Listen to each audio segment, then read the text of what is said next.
Salut à tous, Pagou pour la chaîne Black Ravens. Ça va être ma vidéo réponse au RPG Week numéro 23, 24, 25 et 26. Oui, j'ai quand même pas mal de retard. Donc on part ça tout de suite avec le numéro 23, les clichés. Qu'est-ce que je pense des clichés? J'ai absolument rien contre, même que je pense qu'à quelque part c'est important, c'est réconfortant les clichés. Et on peut être cliché sans que ce soit plate.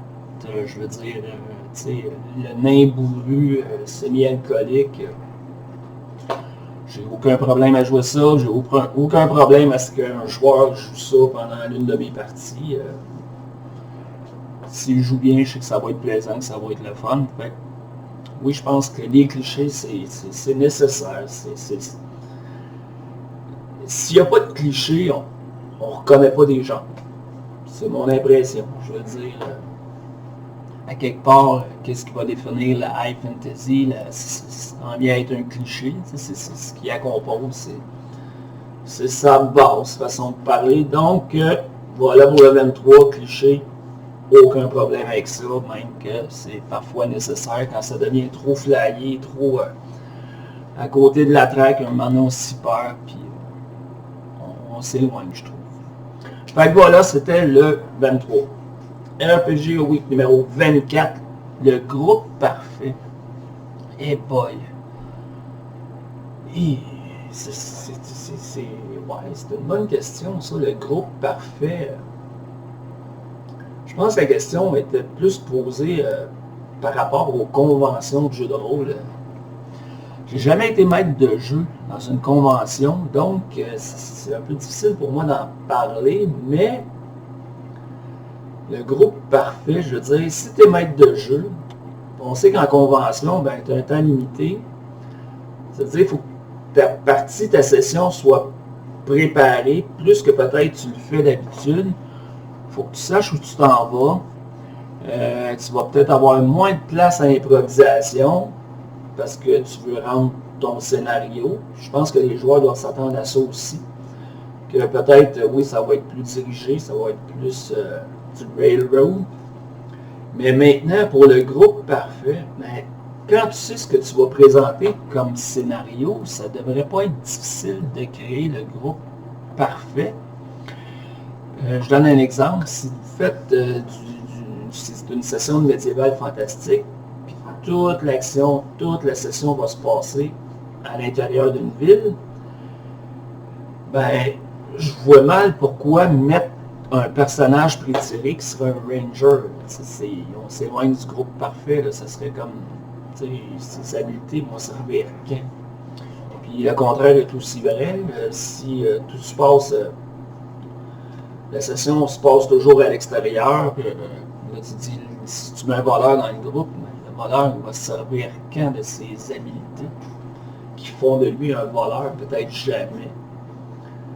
Donc c'est à ce moment-là que le groupe parfait, c'est pas nécessairement pour en revenir à la question d'avant, les clichés, là, ça prend un healer, ça prend un fighter, ça prend un magicien, il faut que toutes les sphères soient représentées.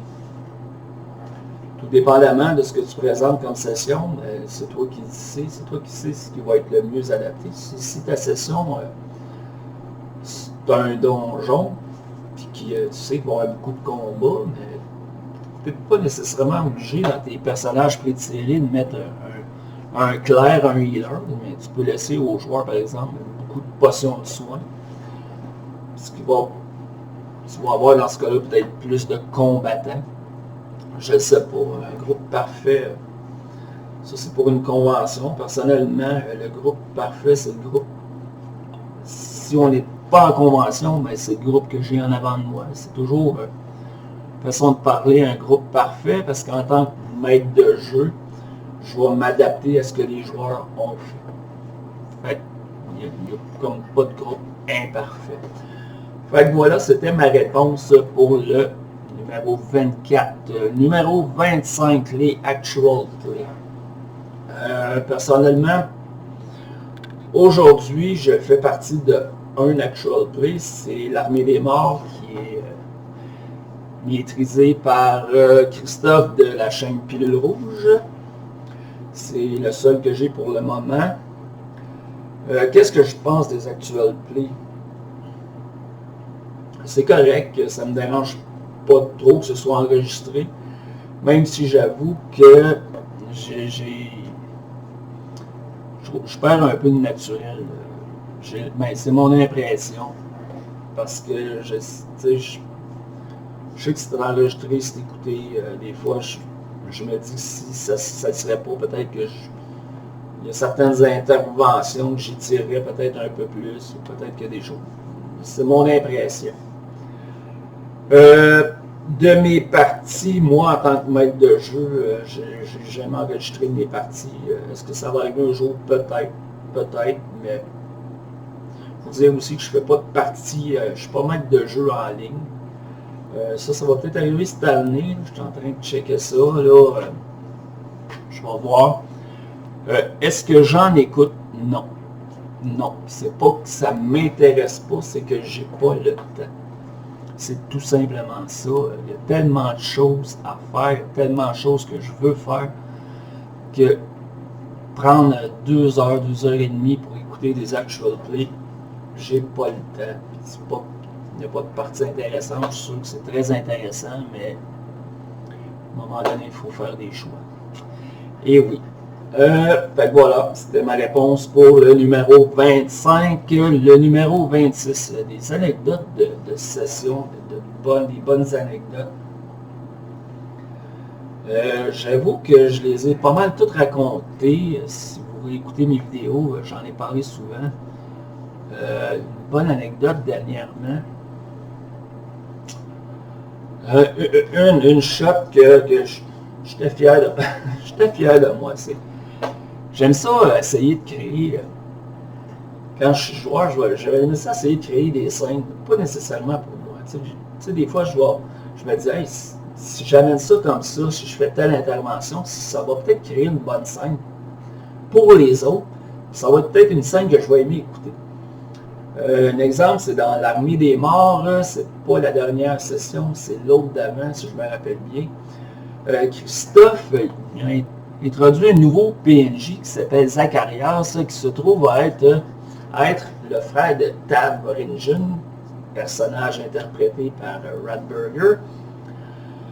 Et il vient nous rejoindre, lui là, Ratburger nous présente son frère. Il présente Gabriella, qui est jouée par Xenowitch, Stéphanie.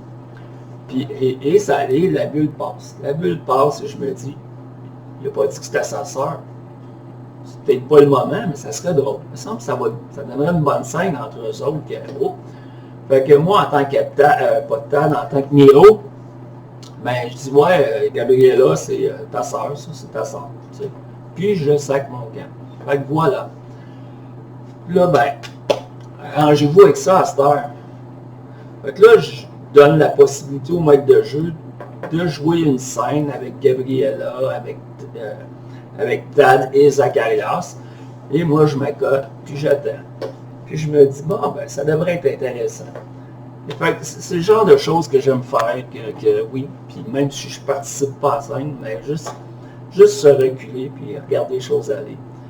Fait que c'est peut-être ce que j'avais le mieux à raconter pour le 26, une anecdote de jeu. Fait que voilà, c'était tout pour le RPG Week 23, 24, 25, 26. Merci de m'avoir écouté tout le monde, et à la prochaine. Ciao!